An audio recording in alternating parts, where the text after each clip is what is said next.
हम जानते हैं किस तरह मुसलमानों को एक तरह का एक वो बनाया गया है जिससे कि कोई भी मुसलमान इस देश में अब अपने आप को सुरक्षित नहीं महसूस करता। और हम ये भी जानते हैं कि औरतों और दलितों पे किस तरह की हिंसा हुई है, खासकर औरत जो मतलब कोई भी औरत जब अपनी मर्जी से किसी से शादी करना चाहती है या अपनी यौनिकता को पे काबू रखना चाहती है तो उस पे वो इस तरह का लव जिहाद टाइप का जो झूठ जो फैलाए जाते हैं वो क्या है, वो औरतों को काबू में रखने की कोशिश है।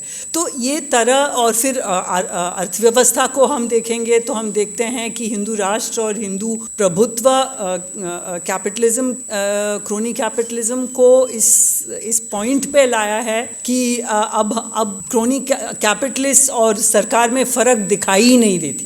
मतलब मुश्किल हो गया है ये कहना कि क्या सरकार है और क्या कैपिटलिज्म है। तो ये सब हम जानते हैं और इस पे काफ़ी काम हुआ है, लेकिन हम इस एनालिसिस को और इस आलोचना को इस तरह करते आए हैं या हमें करना चाहिए कि हम विश्वास करते हैं कि ये इस दौर से हम गुजरेंगे। ये दौर बदलता है, दौर की ये पुरानी आदत। तो हम ये मान के चलते हैं कि दौर बदलेगा और फिर हमें पाश के शब्द याद रखना चाहिए कि सबसे खतरनाक है सपनों का मर जाना। तो उन सपनों को हम कैसे जीवित रखेंगे और हम इस ट्रैप में न पड़ें कि हिंदू राष्ट्र को हराने से हम अपनी सारी मुश्किलें हमने हल कर दी। नहीं, बहुत सारे और प्रॉब्लम्स हैं हमारे सामने, लेकिन हमें आगे हमारे सपने क्या होंगे, आगे की दुनिया कैसी होगी, इस पे हमें हमेशा अपनी दृष्टि को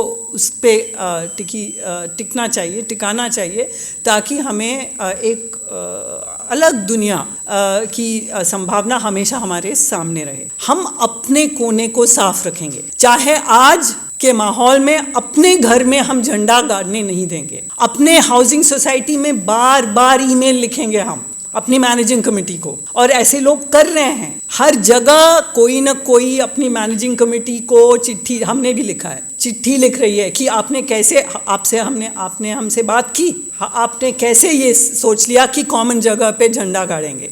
तो इस तरह का हम जहाँ जिस कोने में हैं हम अपने कोने को साफ रखेंगे और हम इस तरह से हम और इस तरह करने वाले लोगों की तादाद बहुत है। ऐसा नहीं कि यहाँ जो लोग मौजूद हैं बस यही वो कर रहे हैं। हर जगह जो हम लोगों को जानते भी नहीं हैं वो सब अपने अपने कोने को साफ रखने की कोशिश कर रहे हैं और अपने अपने कोने को साफ रखते हम इस दौर से गुजरेंगे और हम हिंदू राष्ट्र को हराएंगे और हम बाकी और जो हमारे सवाल हैं उस पे हम नज़र डालेंगे। जय हिंद।